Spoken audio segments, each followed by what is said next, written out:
ഗുരുതരാവസ്ഥയിലുള്ള രോഗികളുമായി ആശുപത്രിയിലേക്ക് കുതിച്ച ആംബുലൻസുകൾ ഗതാഗതക്കുരുക്കിലകപ്പെട്ട് 2 രോഗികൾ മരിച്ചു. എടരിക്കോട് കളത്തിങ്കൽ വീട്ടിൽ സുലൈഖ, വള്ളിക്കുന്ന് അരിയല്ലൂർ കോട്ടേരി സ്വദേശി ഷജിൽ കുമാർ എന്നിവരുടെ ജീവനാണ് കഴിഞ്ഞ ദിവസം രാത്രി വഴിയിൽ പൊലിഞ്ഞത്. നിർമ്മാണത്തിലിരിക്കുന്ന പുതിയ 6-വരിപ്പാതയിൽ കാക്കഞ്ചേരി ഭാഗത്താണ് ആംബുലൻസുകൾ കുടുങ്ങിക്കിടന്നത്. ഇതേ തുടർന്ന് രോഗികൾക്ക് യഥാസമയം ചികിത്സ ലഭിക്കാതെ മരണം സംഭവിക്കുകയായിരുന്നു.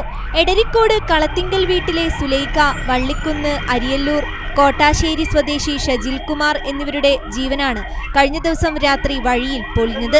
കോട്ടക്കലിൽ നിന്ന് കോഴിക്കോട്ടേക്ക് സാധാരണഗതിയിൽ 45 മിനിറ്റ് കൊണ്ടെത്തേണ്ട ആംബുലൻസ് അത്ര തന്നെ സമയം നിശ്ചലമായി വഴിയിൽ കുടുങ്ങിയെന്ന് തെഹൽക്ക ആംബുലൻസിന്റെ ഡ്രൈവർ നുഹ്മാനുൽ അൽത്താഫ് പറയുന്നു. 4 വരിയിലായി കുടുങ്ങിക്കിടക്കുന്ന വാഹനനിരയിൽ നിന്ന് 1 ഇഞ്ച് പോലും അനങ്ങാനാവാതെ ആംബുലൻസ് നിശ്ചലമാവുകയായിരുന്നു. ഇത് കണ്ട മറ്റു വാഹനങ്ങളിലെ യാത്രക്കാർ ഇറങ്ങി വന്ന് കുരുക്കൊഴിവാക്കാൻ പരമാവധി ശ്രമിച്ചെങ്കിലും പ്രയോജനമുണ്ടായില്ല. പിന്നീട് ഏറെ പണിപ്പെട്ടാണ് വാഹനക്കുരുക്കിൽ നിന്ന് പുറത്തു കടക്കാനായതെന്ന് ഡ്രൈവർ പറയുന്നു. നമുക്ക് സാധാരണ നമ്മൾ എടുക്കുന്ന ടൈം 45 മിനിറ്റ് ആണ്. കോട്ടക്കന്ന് കോഴിക്കോട് മെഡിക്കൽ കോളേജിൽ എടുക്കുന്നത് മാക്സിമം എമർജൻസി കേസാണ്. ഇതിൻ്റെ ഇടയിൽ അരമണിക്കൂറോളം നമ്മൾ ഈ ബ്ലോക്ക് പെട്ട് ശേഷം ആളുകളൊക്കെ ഇറങ്ങി റോഡ് വഴിയൊരുക്കാൻ തുടങ്ങിയിട്ടും 1, 2, 3 വരികളായി റോഡ്. ഒരു ആംബുലൻസിന് സൈഡ് തരാനുള്ള ഗ്യാപ്പ് പോലും മറ്റുള്ള വണ്ടികൾക്കില്ല. ഹൃദയസ്തംഭനത്തെ തുടർന്ന് മെഡിക്കൽ കോളേജിലേക്ക് റഫർ ചെയ്ത ഷജിൽ കുമാറുമായി വൈകിട്ട് 7:30 പുറപ്പെട്ടതാണ് രണ്ടാമത്തെ ആംബുലൻസ്. സാധാരണ ചേളാരി DMCയിൽ നിന്ന് 20 മിനിറ്റ് കൊണ്ട് മെഡിക്കൽ കോളേജിലേക്ക് എത്താനാവുമെന്ന് ഡ്രൈവറായ സാദിഖ് വെളിമുക്ക് പറയുന്നു. എന്നാൽ കാക്കഞ്ചേരിയിലെ ഗതാഗതക്കുരുക്കിൽ അരമണിക്കൂറോളം അകപ്പെട്ടതോടെ രോഗിയുടെ ആരോഗ്യനില കൂടുതൽ മോശമാവുകയായിരുന്നു. ഗതാഗതക്കുരുക്കിൽ മറ്റു ചില ആംബുലൻസുകളും കുടുങ്ങിക്കിടക്കുന്നതായി ഇവർ പറഞ്ഞു.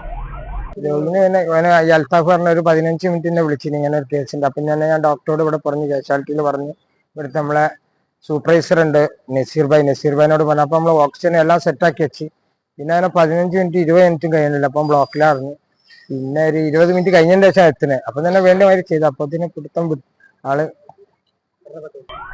കോട്ടക്കലിലെ ഒരു സ്വകാര്യ ആശുപത്രിയിൽ നിന്ന് സുലൈഖയുമായി വൈകിട്ട് 5:30 കോഴിക്കോട്ടെ മറ്റൊരു സ്വകാര്യ ആശുപത്രിയിലേക്ക് പുറപ്പെട്ട തെൽക്ക ICU ആംബുലൻസും ചേളാരി DMS ആശുപത്രിയിൽ നിന്ന് ഷജിൽ കുമാറുമായി കോഴിക്കോട് മെഡിക്കൽ കോളേജിലേക്ക് പോകുകയായിരുന്ന സാപ്കോ ആംബുലൻസുമാണ് അനിശ്ചിതമായി ഗതാഗതക്കുരുക്കിൽപ്പെട്ടത്. സമയം വൈകിയതോടെ ഇരു ആംബുലൻസുകളിലെയും രോഗികളെ ഫറൂഖ് ചുങ്കത്തെ സ്വകാര്യ ആശുപത്രിയിൽ എത്തിച്ചെങ്കിലും ജീവൻ രക്ഷിക്കാൻ ആയില്ല.